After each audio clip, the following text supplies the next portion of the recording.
right, good morning, everybody. Good morning. Thank you for coming. What are we having today? French toast? Oh, Pancakes. Awesome. All right, so as you know, my name's Todd Minardi. I'm your police chief. We're here for breakfast with the police this morning. So good morning. Just a little, I don't really have much to update on the department. Just a real quick update. It is budget season, as you all know, so we've been working on the police department's budget.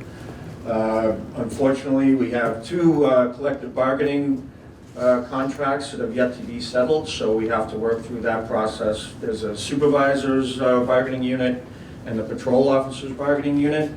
They've been in negotiations with the town now for a little while, so we have to work through that process to get that settled before we can really finalize our budget.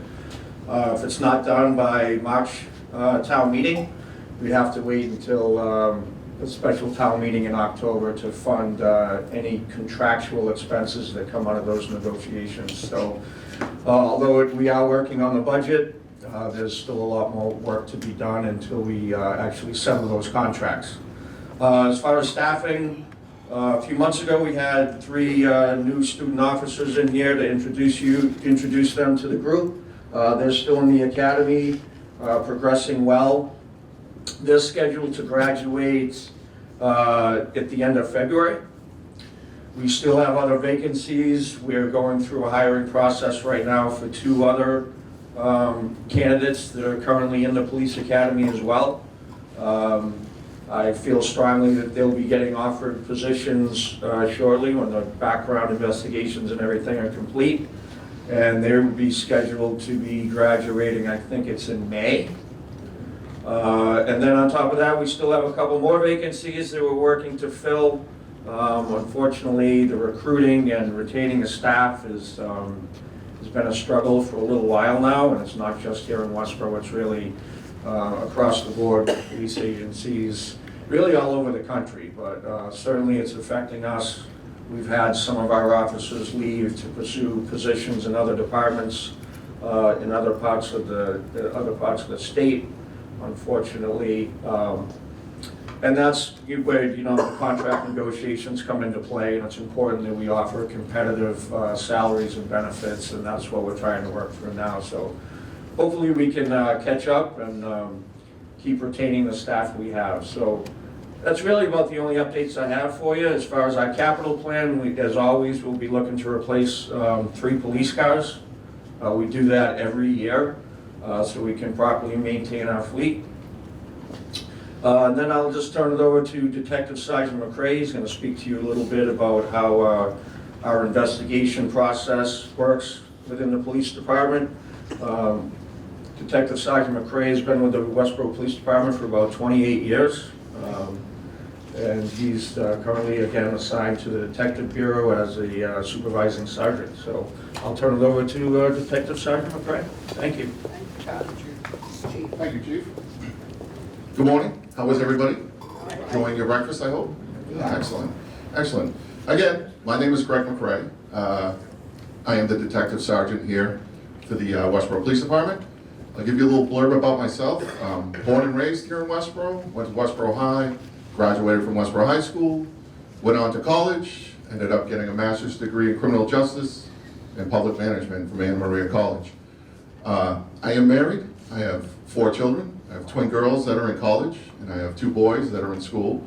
So it keeps me busy, as well as working full-time and overseeing the investigative unit here at the Westborough Police Department. The reason why I gave a little brief synopsis of myself is just to let you know that just like you, we're regular people, and this is our job. We come into work. I thoroughly enjoy my job, and but the connection is that we are just like you. We have families, we have ups, we have downs.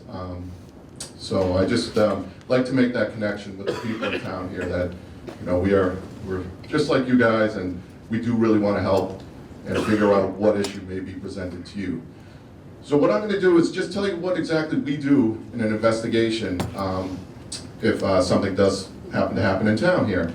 So you guys probably all watch television and you see the TV shows like CSU. Obviously those are dramas, and they are a little bit sensationalized, but there's a lot of truth to those television shows. So basically, say somebody was to break into someone's house. It's called a B&E. Someone breaks into someone's house and steals some items. What we would do is somebody would call the police, and we would respond to your house, and you probably speak to a patrol officer. The gentlemen in uniforms, they show up, they have a police car, and you would tell them what happened. So they would take a look at your home and say, wow, it looks like somebody did break into your house, and it looks like items are missing. So what they would want to do is they would want to preserve the scene. They wouldn't want to disturb anything because there's evidence inside there to hopefully find out whoever did this. So they would then call the investigative department. So they would call us, and we would respond down there. And we also have another team called CSU. Those officers are highly trained in taking photographs as well as gathering evidence, whether it might be a fingerprint or some DNA, like a cigarette butt or a piece of hair or something along those lines. So what we would do is we would work together. We would let the CSU team go in and collect any evidence that they might find. And then what we would do is we would start talking to people. We would have a conversation with the homeowner.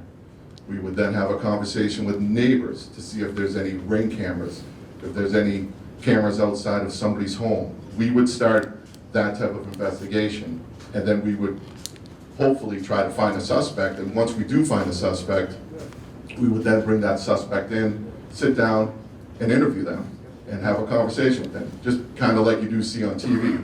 And hopefully, eventually, after you put all that evidence, and after your conversations, and after your interviews and interrogations, hopefully you figure out who did that crime, and you can charge them accordingly.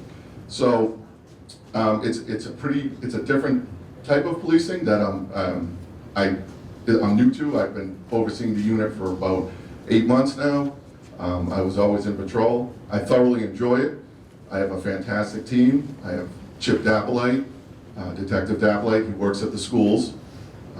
I also have Alicia O'Brien, and my newest detective, CJ LaPearl, who's been with us for about 3 or 4 months. And the great thing about my crew is that they're very diverse, and they have strengths in different areas, which pretty much cover any sort of possible incident that could happen here in the town of Westborough. So it's a pretty neat unit. It's a lot of fun, and yeah, that's what we pretty much do. So I certainly would, if anybody has any questions or anything that they wish to ask or like to share, I certainly believe I can answer those for you. Sorry. Yes, sir. There've been a lot of car thefts reported in the Southborough area. Anything happening in Westborough? So yes, we have had thefts in Westborough. There was the Kia, I believe it's the Kia. That car was easily stolen with a USB port. You could use a USB card to actually get in the ignition and start the car. So thieves would come out and they would find that particular car and they would steal them. So yes, we have had some thefts. We are very fortunate where our overnight shift is very diligent, and they're aware of these type of thefts, and they do check the dealerships and the neighborhoods, especially off of like Route 9, things where there's easy access to people being able to get away. So we have very few thefts, however, we have had some. Because there's been reports in Southborough of cars being stolen from private driveways. Anything like that happening in Westborough? Teams coming into town? We have had a team. Usually they come out of the dealerships. I can't recall anything coming out of anyone's driveway as of recently. However, some of the dealerships have had cars taken right out of the dealership. Actually, our newest detective, CJ LaPearl, was part of a task force about 2 months ago. They worked with the state and other agencies, and they discovered out in Brockton this group of an organized crime unit that was stealing cars, and it was connected to some of the cars stolen here out of Westborough. So, we do work with other agencies, state, local, and federal, to investigate these type of crimes. Greg, just one thing on that. luckily, none of it's happened here in Westborough, but one of the common tactics that auto thieves will use is what they'll target puffers.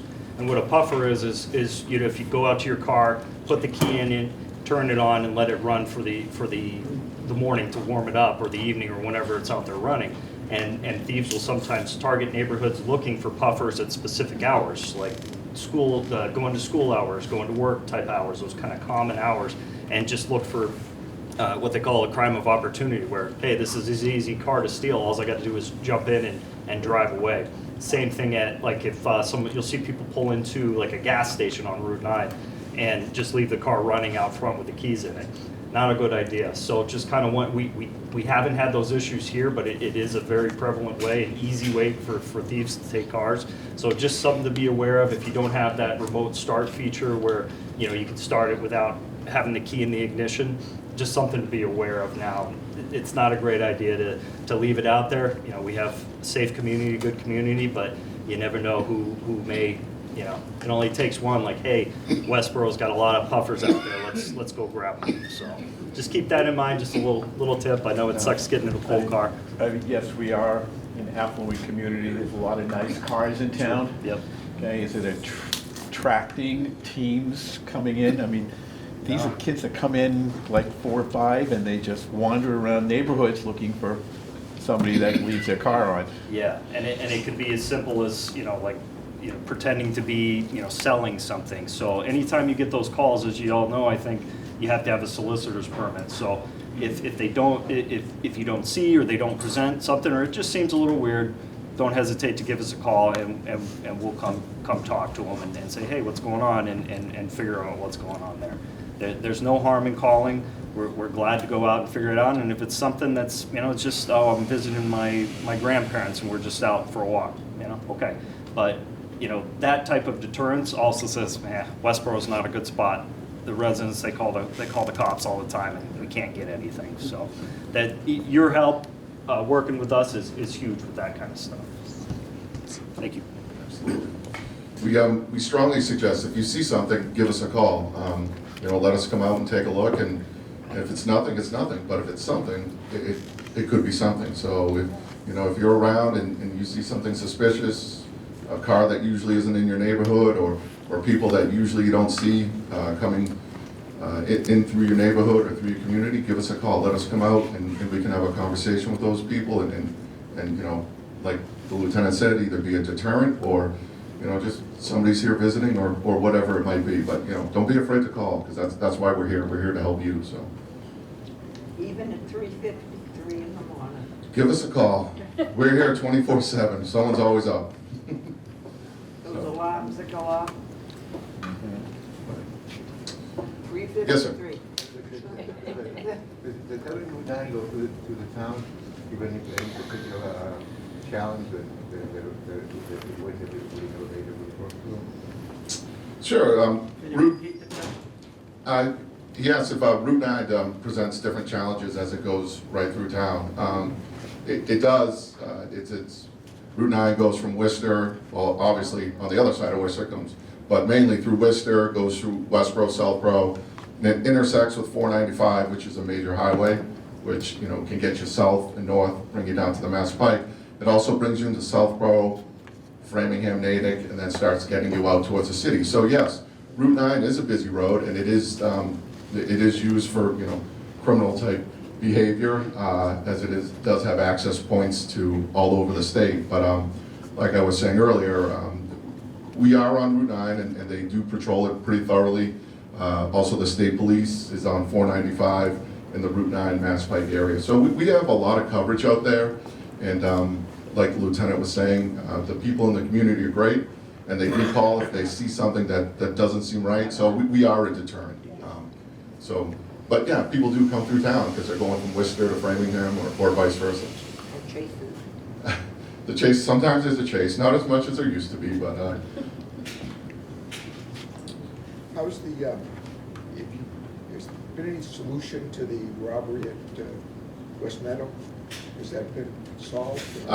that is still currently under investigation. There are some people of interest that we are speaking to, but yes, that is actually still an active investigation, and hopefully we'll get some answers to that shortly.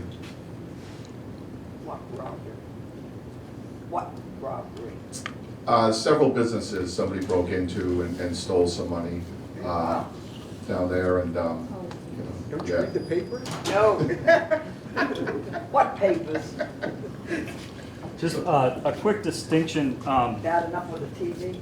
when there's kind of a big difference between actually, and it's they're words, but a robbery versus like a burglary or a B&E. Yeah. A robbery is something typically where a weapon is used or there's some Okay. sort of force that is used to take property of another. Whereas like a burglary, it broken down pretty simply is, breaking into a building or a car or something and taking someone from in there. So, there is a pretty big difference because now you're involving a person with a robbery, Yes.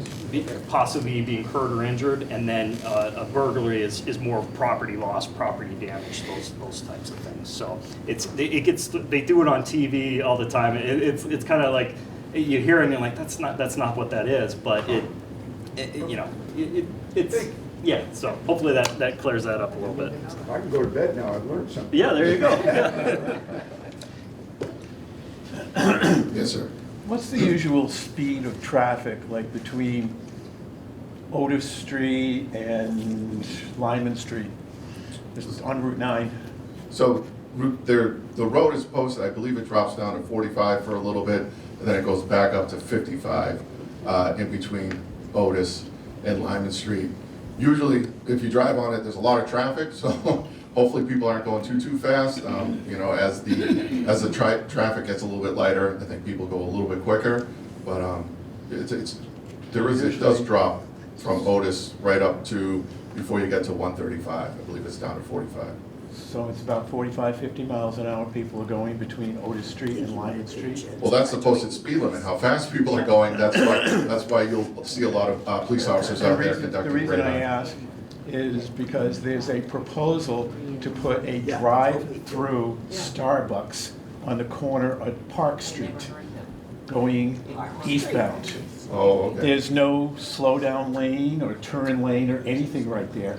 Well, that would certainly be a question for the chief, and I'm sure he would have all the answers for that. That would probably be Wouldn't that be a big traffic problem? program. Talk about speed. I believe the chief can answer that.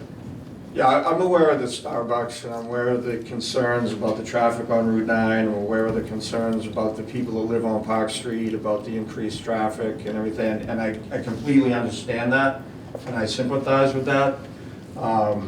It's a little difficult because the way that property is zoned, they have every right to open a Starbucks there. Obviously, with the drive-through, there's some other concerns about vehicles queuing up.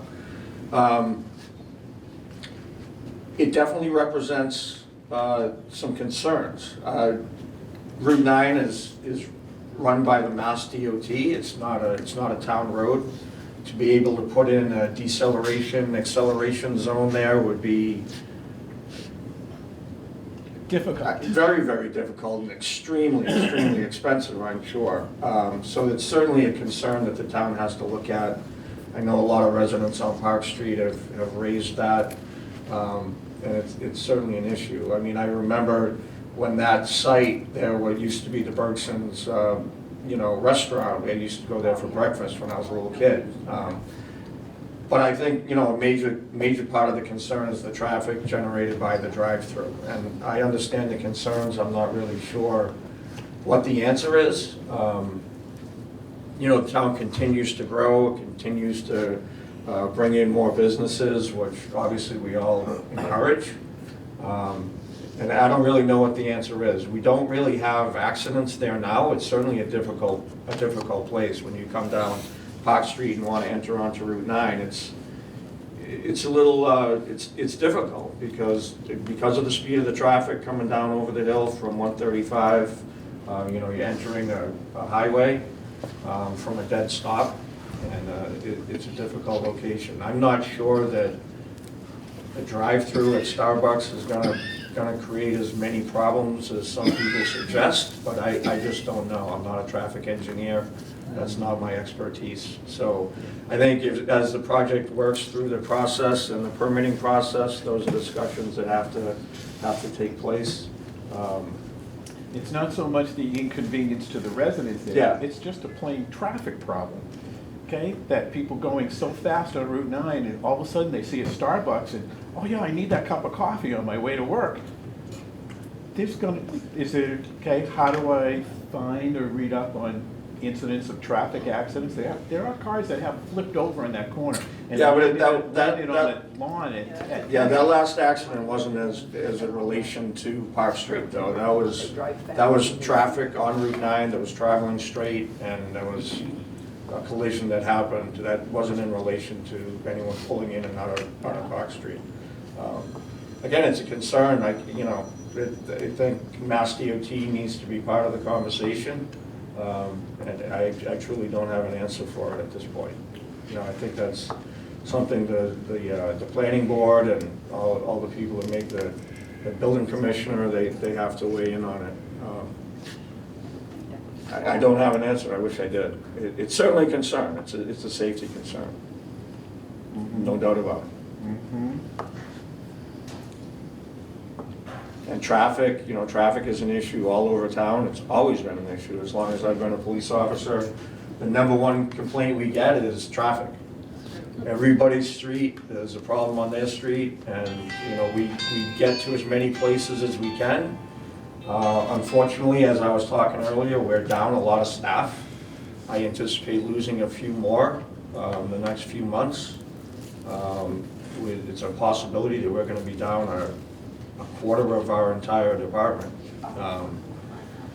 We do the traffic enforcement when we can. We assign traffic assignments every day to our officers to go out and do radar and do traffic enforcement in different locations. We accept complaints. We try to address those. Staffing is definitely an issue. The priority is to answer the calls for service.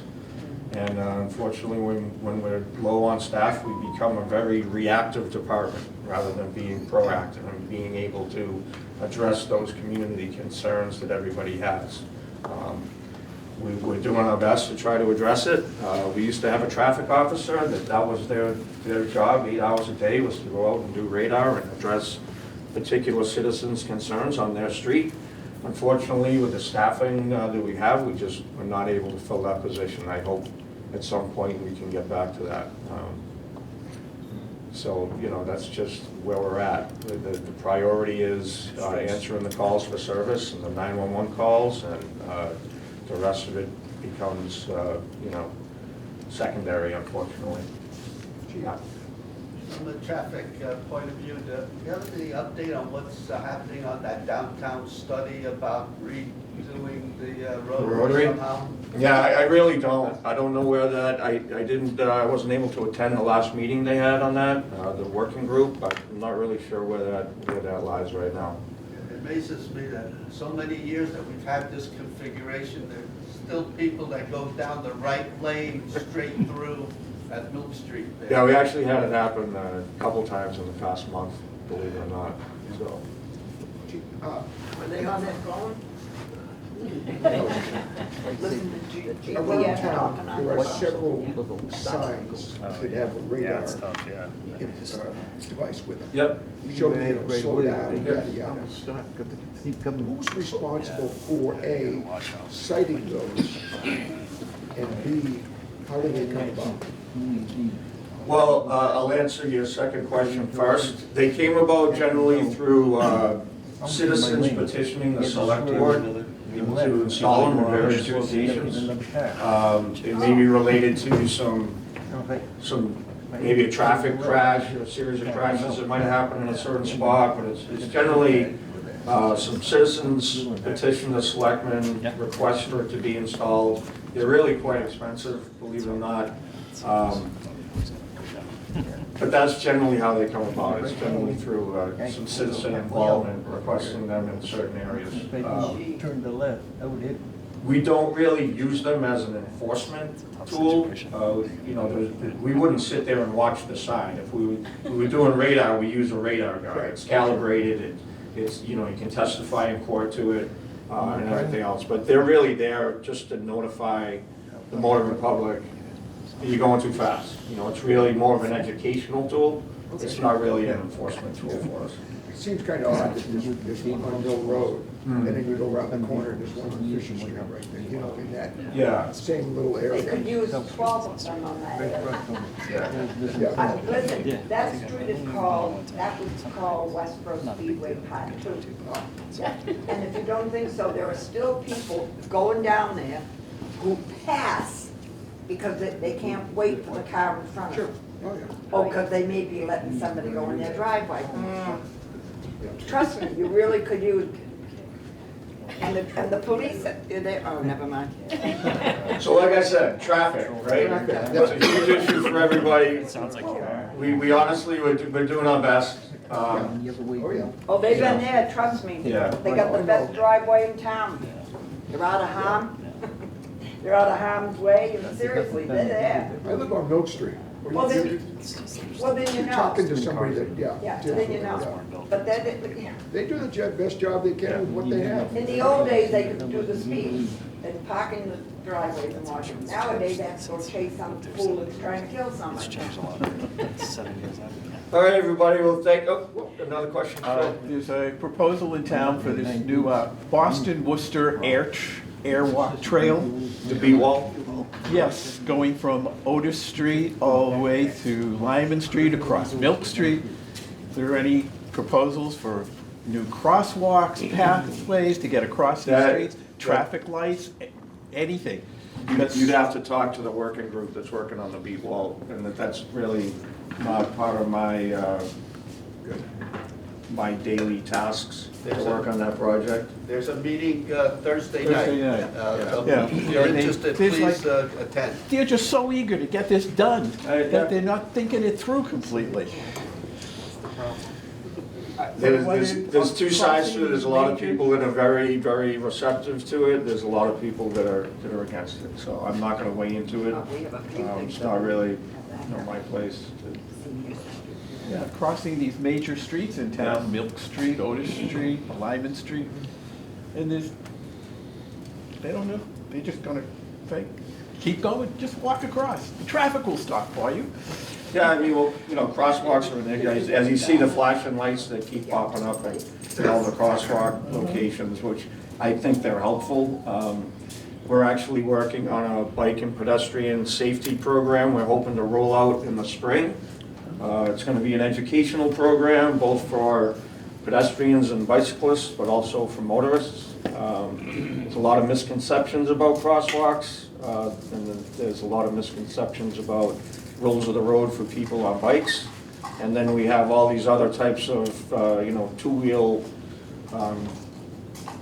conveyances coming out now, whether they're scooters or electric bikes and all these different types of things. And there's, you know, the law, the rules and regulations are trying to keep up with them on how they're regulated and what the use of them is supposed to be. So we're working on a program to hopefully roll out in the spring to talk about bike and pedestrian safety. It's really just an educational program. We'll be doing some presentations. I'm sure we'll be here.